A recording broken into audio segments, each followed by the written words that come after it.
it's meme worthy having your dust boot doing lines, Start that then. And you don't sound like a robot. Fantastic, I know. The internet is particularly fast at 6 a.m. on Sunday.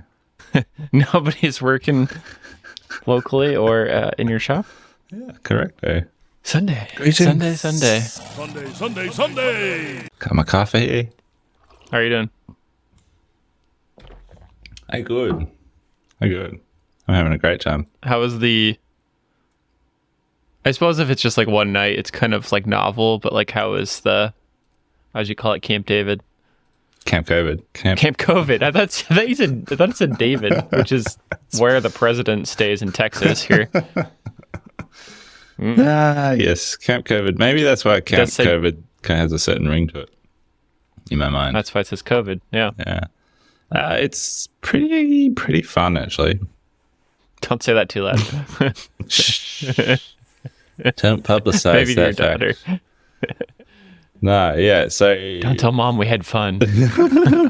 My daughter and I don't have COVID, and the other half of the family do. So we've decamped to the workshop and living upstairs in the studio for a few days. It's actually been really fun. Yeah. It sounds all right. I mean, I'd probably be into that, especially if I had a kid that was like able to, I guess, enjoy it. Yeah, she can operate a hot glue gun and she can ride billy carts. So, we can do all the fun things, build stuff. Right. So, yeah, it's been cool. And I've been really enjoying, like, once she's asleep, coming downstairs, because there is a downstairs, and just, like, being able to work, tinker. Yeah, it's been really good. Yeah. And you can, like, it's separated sound-wise enough that it, like, doesn't wake her up? Yeah. I mean, she's such a solid sleeper. I could go out and turn machines on. She would not care. Just whining routers. I sleep in the midst of routers. She was born to the sound of routers, so She's born next to a plasma cable. Yeah. Relatable. How are you? Pretty good. Had some crappy jobs to finish this week.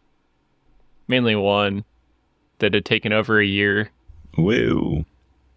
And it's not clients we're working with again. So not that I'm going to spill all the tea, but it was... I've been trying to think of like what I should have caught earlier in the process, but I feel like I kind of almost got gaslit into the project where it was like my actual client had a client who had a client, and I've never really done one of those before. My client's client needed a client, so I got another client.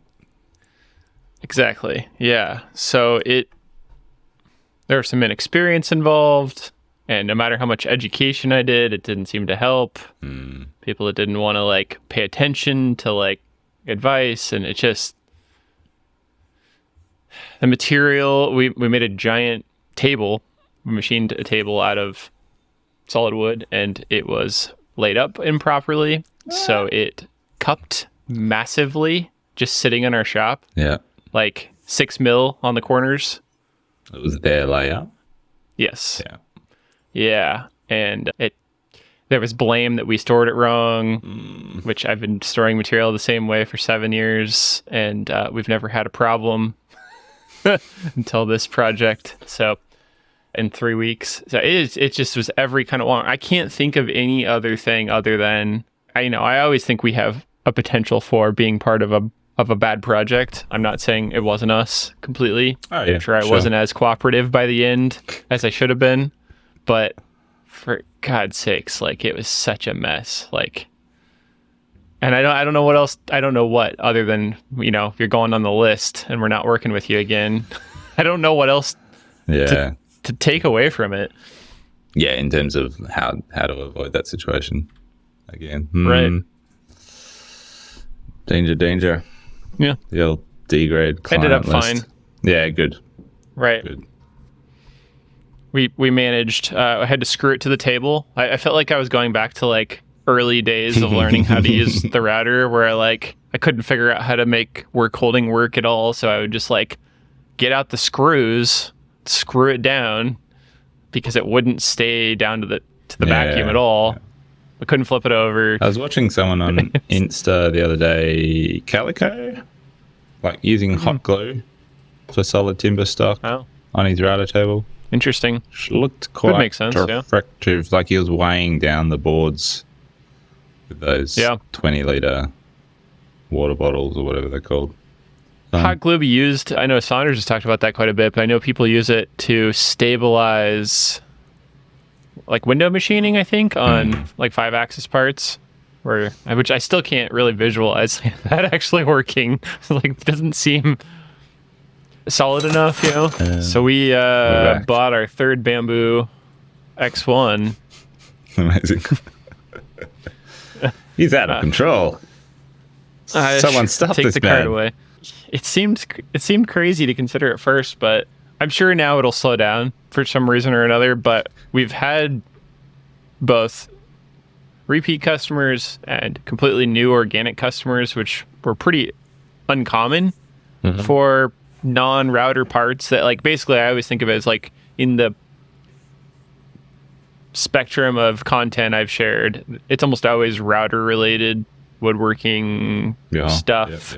And in the last couple of years, we've started to do more mill projects and then also products that are mill related or metal machining or non-wood stuff. And so it's becoming more common, but almost all of our customers for the longest time for products were router wood stuff. And so when we came out with these are the ISO 30 ones, but the Cat 40 tool tags, suddenly that clicked for some reason with the algorithms and people's beginning of the year organization plans or something. And we have just been selling multiples more of tool tags. Right. The Cat 40 are the fastest selling product we've ever made, which isn't I'm not talking about thousands. It's just, when you launch a product at our scale, it's not we're getting hundreds of orders usually. They're selling really well. And we were kind of at capacity with what we were printing already, I guess, with the 2 printers. So it was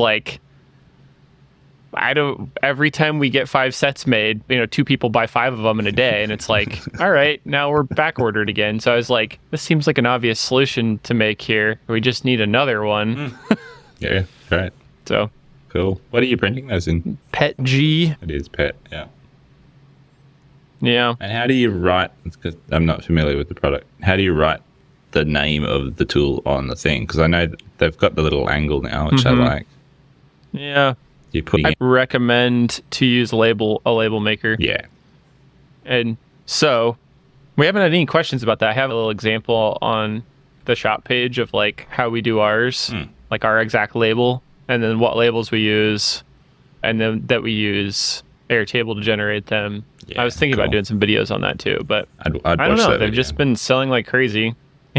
Yeah. That's awesome. Nice. Yeah. Interesting. So the other thing, I guess I've mentioned this a couple times, and I don't know how accurate these numbers are, but it gives me trends to look after, which I've been using that VQuo software that's like a shipping fulfillment, and it takes in all of our orders from all of our locations. And so I can basically say, like, on their little demand forecast page, all right, in the next month, 2 months, half year, what do we need to order, basically? And in the case of like things we make, it still says what we need to order. And it was like, you need 100 sets of these things, of just the orange ones. And you do the math on it. It's like, okay, that's like a solid couple months of printing for one printer. It's like, it's a lot. Is VQuo smart enough to pop up and be like, buy another printer now, Justin? Not the printer, but I don't know if I can have it send me notifications. I just go and look at it, and it tells me That's cool. what I need to order. So it's, or prepare for, I guess, which is helpful. Right. Anyway, long story. Yeah, I've been filming because now it's the third one. I knew this was going to happen. Oh, good. Doug has to be an alarm system, even if we don't want it. What were we talking about? VQuo. Yeah, it's not super intelligent. It's free. Free. That's great. Oh, sorry. I know what I was going to say. The printer. I'm trying to remember all the little things we do to like set them up as a we start with one, you kind of evolve. Oh, this is a nice little add-on. And so by the time we got to the second one, I kind of had gotten to this place where it's like, oh, I don't want to do this anymore. Let's do this, these little upgrades. And so by the third one, I'm like, oh, we got this down. I should like make a video on this for myself. And then I was like, well, shit, make a wider audience video, I guess, and see if anybody's interested in the weird little upgrades we've done. Absolutely. That's what's up with your side. That's how you got rid of your Kensington? What's the name of that location? Yeah. Is that the right one? Yeah. Laura's art studio business, Ironside Studios, is finally packing up after 15 years in business, and it was really just a matter of leases. Having pretty much any lease that works for that business model has a demolition clause on it, and this particular lease was coming to an end, being sort of in that building or next, the next building down the street since 2009, and the lease was coming to an end, the demolition clause kicked in, and it was just like, there's nothing actually on the market at the price point to support this business model going forward. Interesting. And so we're just like, cool, I guess that's it for now. Like, she'll keep the name and stuff for a while, and the domain and stuff, in the hope that maybe some space pops up. But for now, that's the end of that business, which is a bit sad after such a long run. It's not the business she does with like her installations, right? It's no, separate to her art practice. Okay. So it's been, I was gonna say, that seems like a big deal. Yeah. So it's been the business that's kind of allowed Butter to like really flex and grow very organically over time, because it's like, right, for most of Butter's life, we've been within Ironside Studios in some form, and so we've been able to just kind of flex and expand our space. Of like, in the early days, we're like, oh, we need another studio to store all our plywood. That one's empty. Can we rent that one, Laura? And like, we did that for years, of sort of just getting another studio and then another studio, and then bigger and bigger spaces as we grew. So yeah, and like, she's had about 500 people through in that time, artists and designers. Wow. At its peak, it was 80. That's wild. 80 studios, I think. Over. Jeez. Yeah. So it was that's crazy. Not nearly that big now. I think it was only about 25 when she packed it down. But yeah, we're in the kind of final throes of packing that up. Got a few days to go. And yeah, so that's happening. And then she probably emotional, but probably also nice to some degree to like not have to deal with it if it wasn't what you wanted to be doing full time. Yeah, look, it was a pretty good passive thing for Laura. Didn't take too much management. Right. And had been working quite well, living in Castlemaine, but still managing that in Melbourne. And yeah. But yeah, no, it's sad. It's a bit sad, but it is one less thing off our plate, but it's also one income generating thing off our plate. So it's like, cool, bit more pressure on Butter. Laura's actually just gone back to work for 3 or 4 months to her lecturing job, and so there's a lot on at the moment. And then she went down with COVID last week, and I was off work trying to keep the kids away from her, and we set up a tent outside, and like, I was like, by Thursday I was kind of panicking about, because Butter's cash flow is still pretty terrible, and like, I was stuck at home, not getting quotes out, had a long list of things I felt like I should be doing but couldn't, which is, it's just the reality of looking after people. Right. But by Thursday, it had kind of broken me, and I was just like, I was in a pretty crappy state. Yeah, it's coincided with this like business coaching, like major 6-monthly business coaching planning session. And so Sarah and I do it together, but like I was in a tent and she was at work in Melbourne. And usually we'd do those planning sessions very collaboratively, and we'd kind of work through, like, as it was going, we'd be chatting through things together, whereas that last week we just did it completely independently. And it was really interesting to see our worksheets. We compared worksheets and results after the session, like kind of similar alignment, but mine was like a bit more dramatic given my mental state at the time. Sure. But yeah, it felt like kind of a bit of a tipping point of like, we really need to do something about this. So yeah, it was a big week in that respect. And I definitely can relate to that. I don't know. It's amazing how you have some average months and then having like a half revenue month, basically, maybe less in December. We're really like messed with just the kind of like comfort of, probably wasn't comfortable, but it felt comfortable for where we had been at the last few years of revenue and cash flow. And, you know, during the pandemic, it was like doing very finite math of like, is payroll going to work? And am I going to pay a lease? And how's that going to work? It was very like constant. Whereas, you know, in a good place, it's like, I don't worry about those things happening. While everything's still trending in good numbers, we're still at I would say, a pretty beginning phase of being a product-based business. And it's still tough. It's still tough, especially with products. You're always like, well, you got to have it sitting there. You have to have inventory, which is, you know, the same as another type of business where you have to have machines sitting there. Like, you got to have the money to make money always. No matter what you try to do otherwise, unless you're some type of scam artist, I guess, maybe. Or smarter than I am. Yeah. I think that's what's like shocking me. No, it shouldn't be a shock. It's the wrong word. But like, that's kind of our problem at the moment. It's like we've created just a really hungry monster. Like, and it's no one thing. It's just like 100 little decisions and situations and economic situation. Like, everything sort of has rolled into this like amazingly hungry beast that's rolling along, and it needs so much cash every month to keep it fed and happy. Yep. And yeah, I don't know. It's funny timing actually. Last week I started reading a book called Profit First, which... Oh, right. Have you read that? I think it came up on something. Was it maybe Bomb? Yeah, I'm not sure. I found out about it through a parkour podcast of all things, but it's the first chapter pretty much exactly describes the situation we're in at the moment of having sort of created this monster.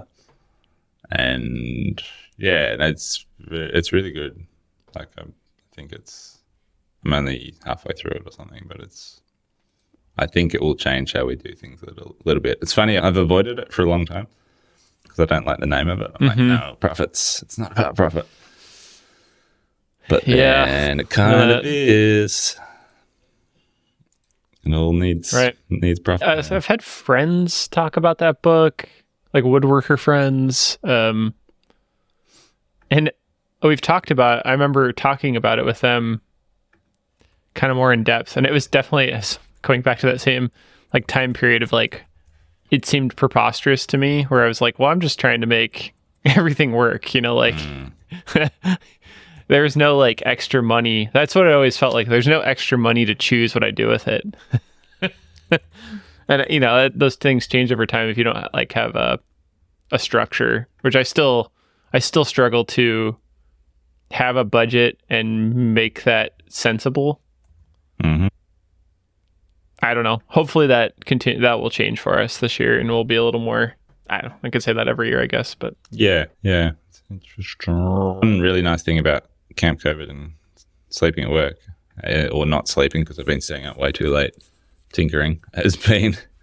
I think on the podcast some months ago, I talked about my challenges with photo and video management. Mm-hmm. I was asking you about how do I fix this, and I've come upon a solution, and in all my tinker time in the evenings, I've sort of been working on that solution.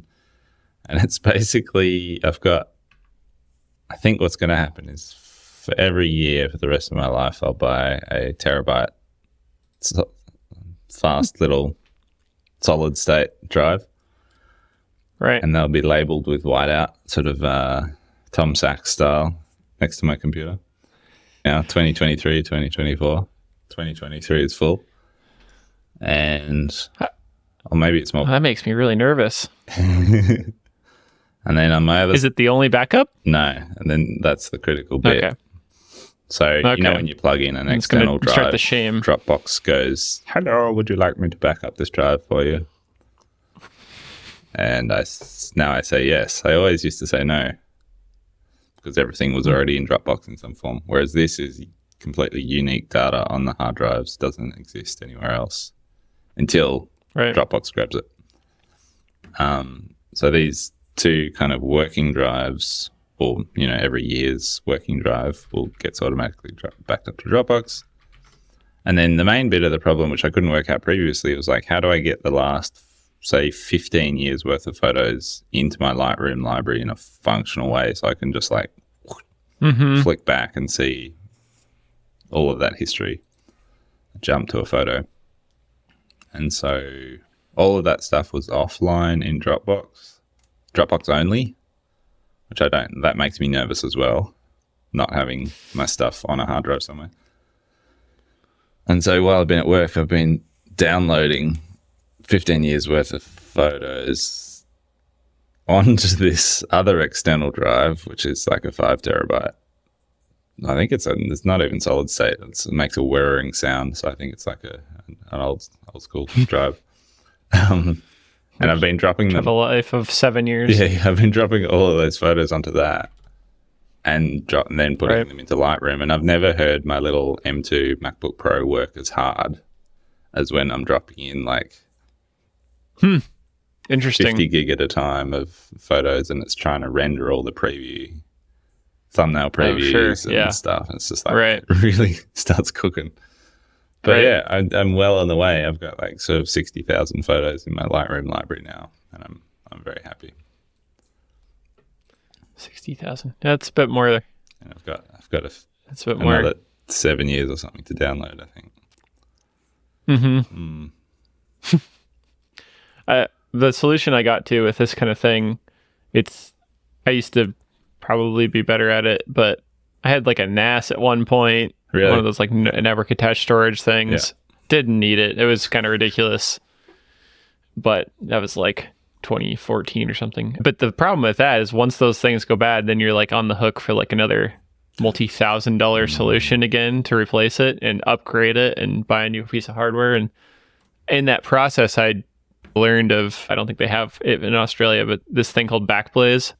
And it's just a service that you can upload as much data as you want to from each computer. So I pay for 2 computers, I believe, and it's like $8 a month, and it just fully backs up anything attached to them. My main computer has multiple drives and its own hard drive, and so like I have a 5 terabyte archive drive, but it completely synchronizes to the cloud in a way that supposedly if my computer, everything burned down, I could ask Backblaze to send me a drive for like, I think it's like $75 or something like that. Drive. And they'll just send me a physical drive of all my stuff on it again. That's or download it slowly over however long that takes.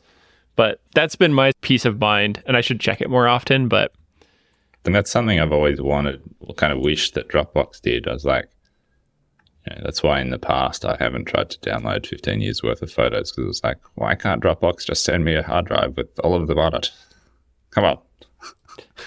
So there's no Mr. Dropbox. That's why. $900 a year to Mr. Dropbox. Mr. Dropbox can send me a hard drive. Right. And it's not completely. I get into this messy problem where my Mac wasn't working right because I had all the Google Drive files that we use for Portland CNC synchronized to my computer, but then like it was making some other thing not work. Like the computer was just like non-functional for some other aspects, so I had to like change it to the stream only option. So now none of those files are backed up into Backblaze, so they're only on Google Drive. And it's like it's like a whack-a-mole anymore. I feel like I can't get a completed full system, and I'm sure there's some huge gaps in it, but for the most part, it's like all the media files since I started university, are all backed up that way. Yeah, well, not that any of that stuff has value, I suppose. it's nice to have, though, I reckon. As I'm a hoarder of sentimental material. Don't know. I like having that stuff on hand, but yeah. Don't know. Right. Like I find it, don't know. I find the filing of sentimental objects or digital photos useful for reflection purposes. But yeah. But in more important news, I need a paddling, Justin. I'm in trouble. I've missed my... That's not where I thought... God, I love these notes. I thought you got like a boat or something. Except Jem needs a paddle. And I wasn't thinking the peach kind. A paddle on the peach. Yeah, I've missed my due date. Please tell. Right. Bloody configurator. You also closed the studio down and had COVID and... So... but you did post some working stuff. I guess maybe that was just your AR that wasn't from your configurator, was it? Yeah. That was just your AR thing was just that comes from your configurator? Yeah. Was that unclear? Shit, that's cool. Damn. I don't know. I think I might have not listened to it. I think I watched it. Oh, do you know what? The bloody Instagram reel builder in the app just dropped my voiceover audio out of the first 5 seconds of that reel where I said what it was. And maybe that's why. I'm going to blame that. You blame that. That's fine. Yeah, that was straight out of the configurator. So the configurator is now on our website. Wow. It's not in a published, it's not within a menu yet, but you can go to a page on our website.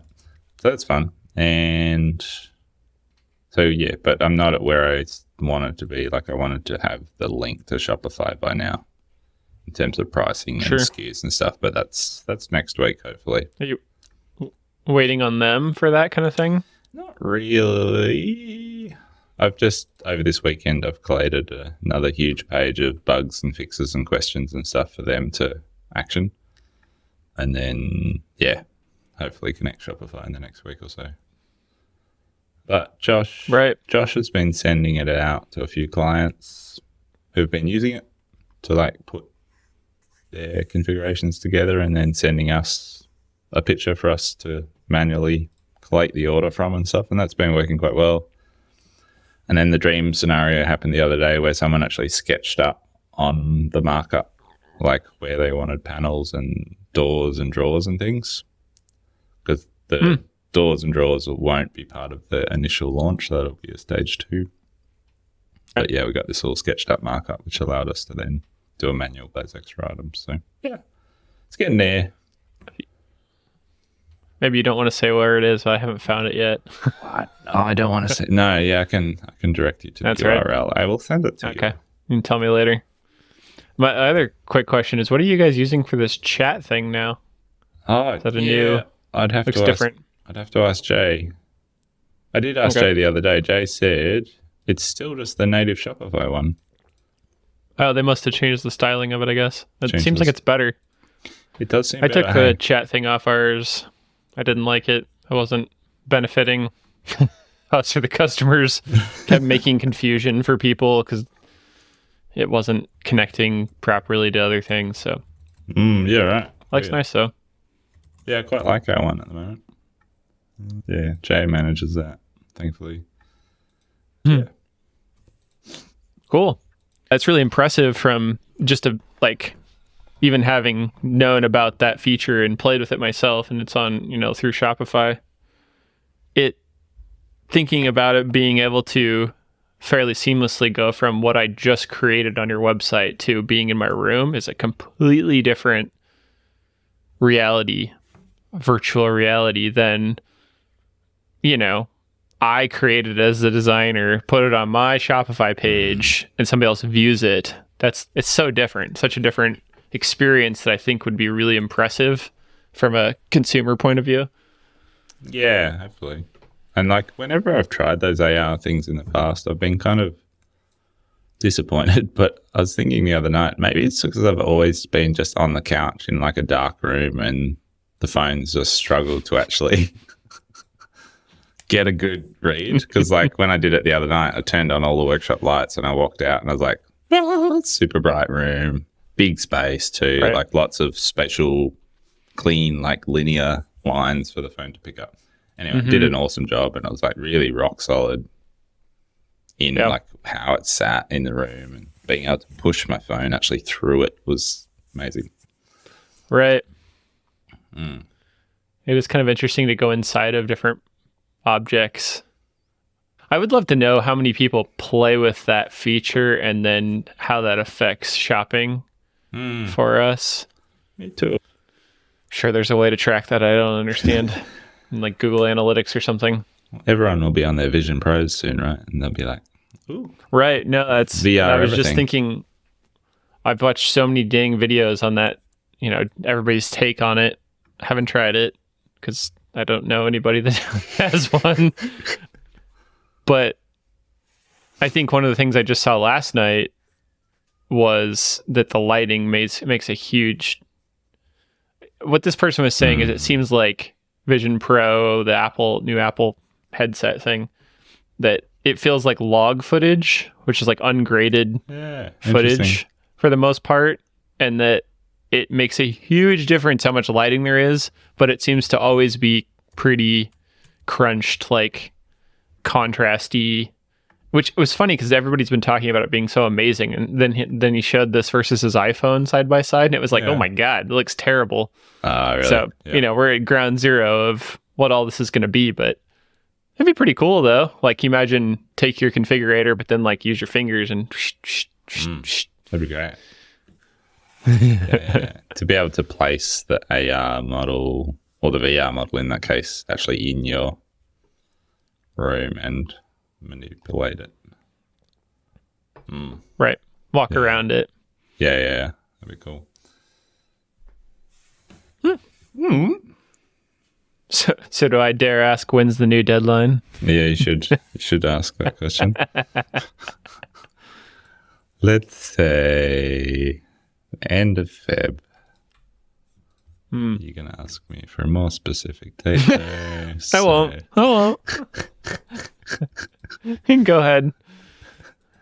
You can go ahead and create in specific accountability. Yeah, perfect. The end of the month lands on a Thursday, so you know, launch on a weekend.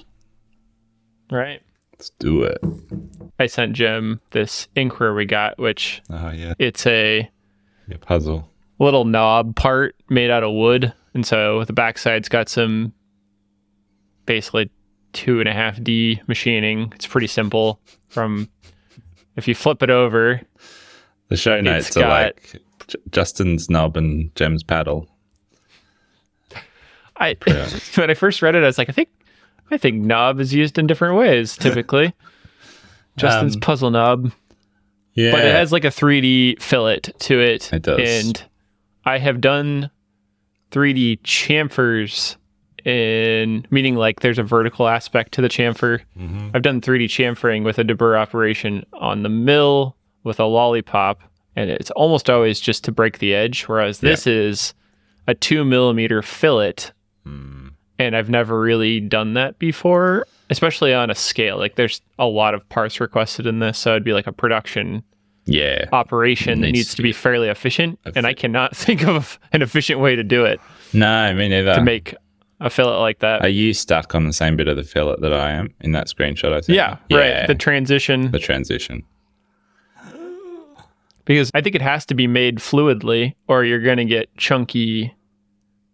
Like our machine isn't rigid enough or accurate enough to repeat to have multiple tools trying to make that fillet.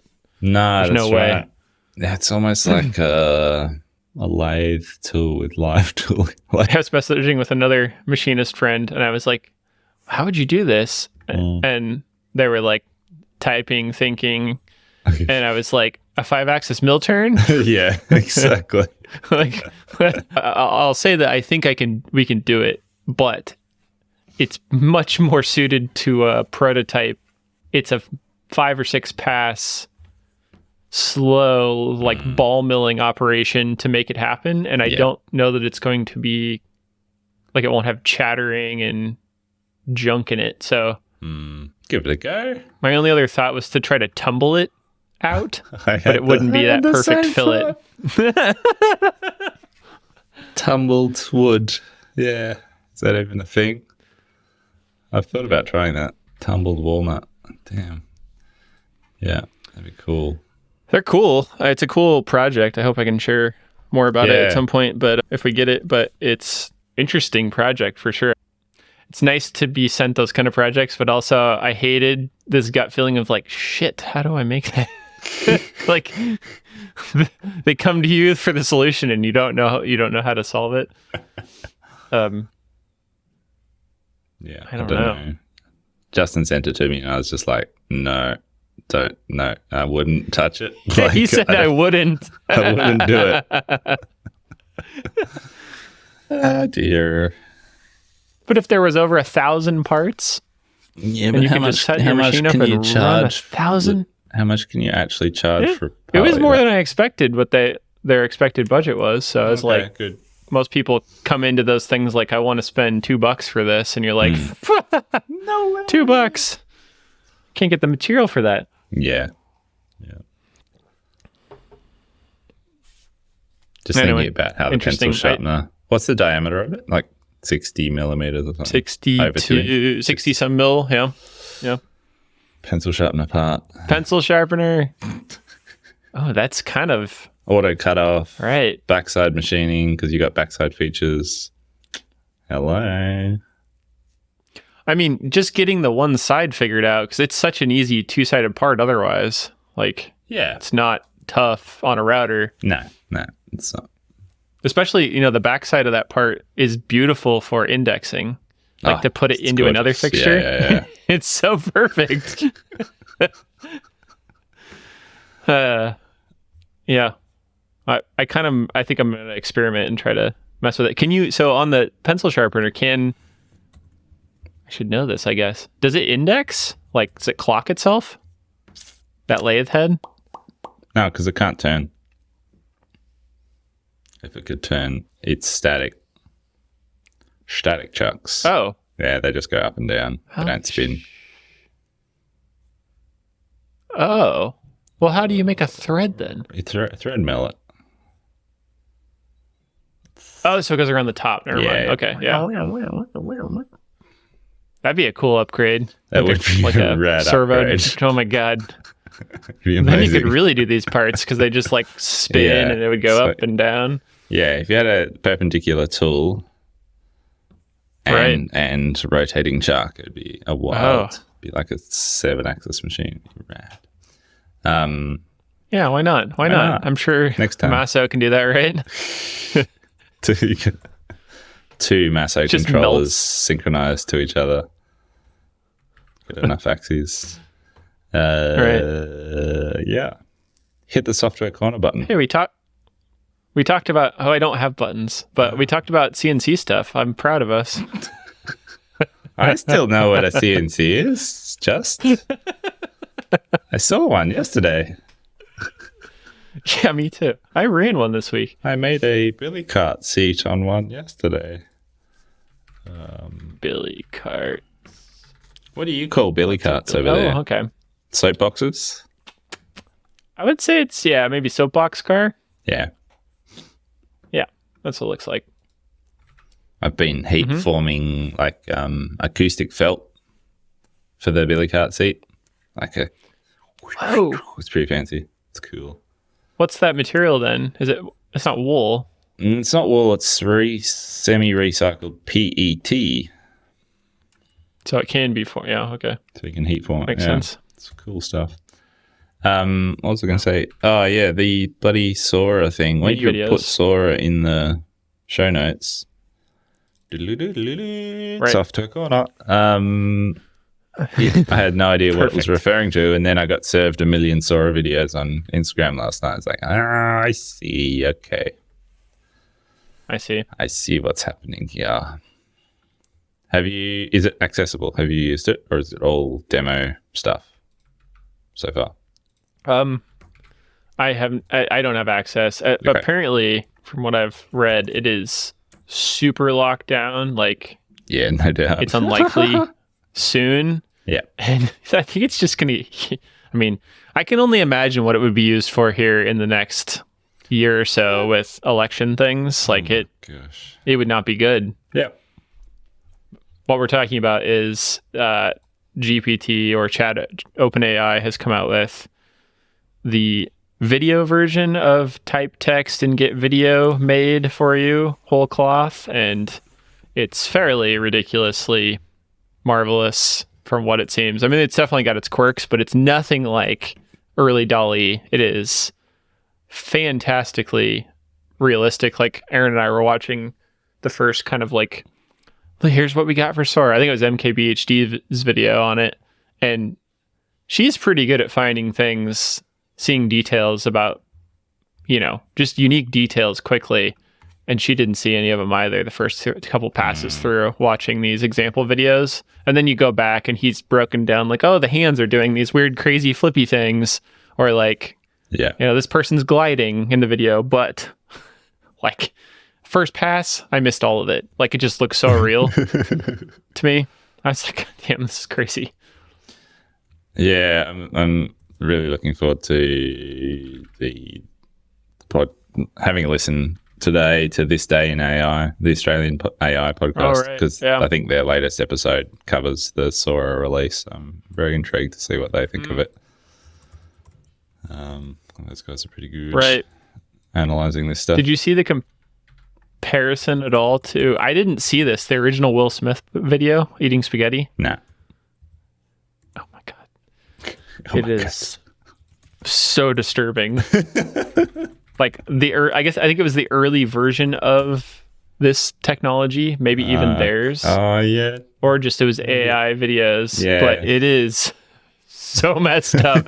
His face is just like doing crazy mushy things, and the spaghetti is just kind of like forming through his head. Yeah, I saw some amazing early text to video stuff with like a beer commercial that was pretty messed up. Right. Cool. Well, we probably for a while, but sounds interesting. Yeah. Don't know what I'd do with it. So I was interested. Yeah. Right. Kind of like anything else, it's like I get this often, I think, because I was with like family or friends or something. Like I'll be sitting at my computer and somebody will say something and I'll have ChatGPT open and I'll quickly make like a meme to text back the image. And people will just be like, did you just make that right now? How did you do that? And I'm like, it's just like, this is what I do all day long. I'm sorry. And I can imagine that will happen with videos too, right? Yeah. Like, it's going to be the same thing. Like,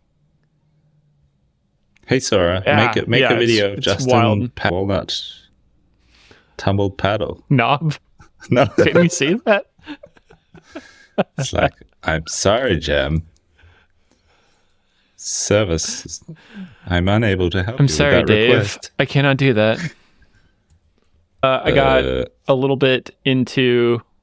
I had this thought. So, like when we make PETG parts, it's hitting 70 degrees Celsius on the bed. So it's pretty hot. Yeah. And the textured beds and the nano adhesive really, really stick well. Like you can break the parts. Like those tool tags will snap off if you don't let it cool enough, which is annoying because you're like, I got to cycle. I'm going to get this thing going again. And so I started turning the fans back on the machine because it turns them off to cool it, and it cools it down quite a bit faster. Yeah, okay. Like the bed, the chamber fans and stuff. And so I was like, wait a second, you can edit the G code and just have these things happen. Ooh. And so I've been playing with GPT in the forum, and I've now got a little script that at first was I kept finding parts on all three printers where it would be melted on one corner, like real gooey. And I was like, well, it's cooling faster, but I wasn't catching what happened. And then I did catch it finally. And instead of going up, it was going down into the part. Ow. And just melting the part as it cooled the bed. So I finally figured out which way Z movement was. But now I have a little, you edit the filament profile Okay. which is kind of confusing. And end of filament code, you add in a little Z movement and turn the fans on to 100%. And there's a macro for waiting till a temperature. Cool. So it waits till 40 degrees Celsius and then moves the bed down further so you can actually get to the parts, and then turns the fans off. Oh. So like what's nice is in the shop you can hear the fans, if it's not crazy loud. Yeah. And so you wait till the fans are off and go over and take the parts off, instead of like, oh, it's done, I have to wait another how many minutes? That's awesome. So it's a nice little hack. I'll share the code. Yeah. Hacking into bamboo. Yes. That's rad. Are they M codes? G Yeah, codes? like M190, M106. Super I found cool. a little list somebody had made on forum that wasn't published by them. It was like somebody had figured out all these different ones. There's 3 fans that you can control. You can actually make predefined status messages display on the printer and the app too. But like none of them really applied to what I was doing. But it was like you can make it say like cleaning tool head if you wanted to again at the end. Yeah, interesting. I'm getting more into that kind of stuff. I have a project that I've been working on. I think I mentioned this before Christmas, and it got lost with birth of child. But I have like an automated router bed cleaning project to finish that would be a post-processor modification, I believe. It should be pretty simple to do, where you kind of like do a face milling operation with the dust boot. Yeah. The schnuzzle pass. Yep. Right. That's cool. I want to make that video someday. It's meme worthy, having your dust boot doing lines, I didn't even think about that. Oh, that's good. All right. Well, we're dangerously close to an hour, good sir. Shall we? Ooh! My last parting note is I did end up on the pressure of their email by Rhino 8. Another cryptic message. Excellent. I was like, I haven't heard of that function. I wonder what that is. Excellent. I feel really old, though, because I bought it, downloaded it, installed it, opened it, and I was like, I'm not ready for this. Really? I have like a bunch of things that are modified, and I can't ever remember where I store that. Somewhere on Google Drive. No, that's a pain. That's such a pain trying to roll over that so stuff. Like I tried some stuff. I tried the mesh shrink wrap, which was fun. I enjoyed that. I want it to be solid instead of mesh, but it's a cool feature. Anyway. Have you used push pull? More importantly. I saw that. No. I opened it for all of like 3 minutes, tried some shrink wrap of some random objects, and then I was like, all right, back to the other one where I've got things I know how to use right now. Yeah, nice. Yeah. Good, man. Well, it's good to chat. Good to catch up. Good to Hopefully see you again. Family gets back to normal health. Yeah, hopefully back to normal next week. But meanwhile, back to camping at work. I'll see you later. Right. See ya. Enjoy. Bye-bye. Bye. Ding. Bong. Traditional 2 seconds off. We got 1 minute and 8 seconds left. Quick, kill it. Kill it.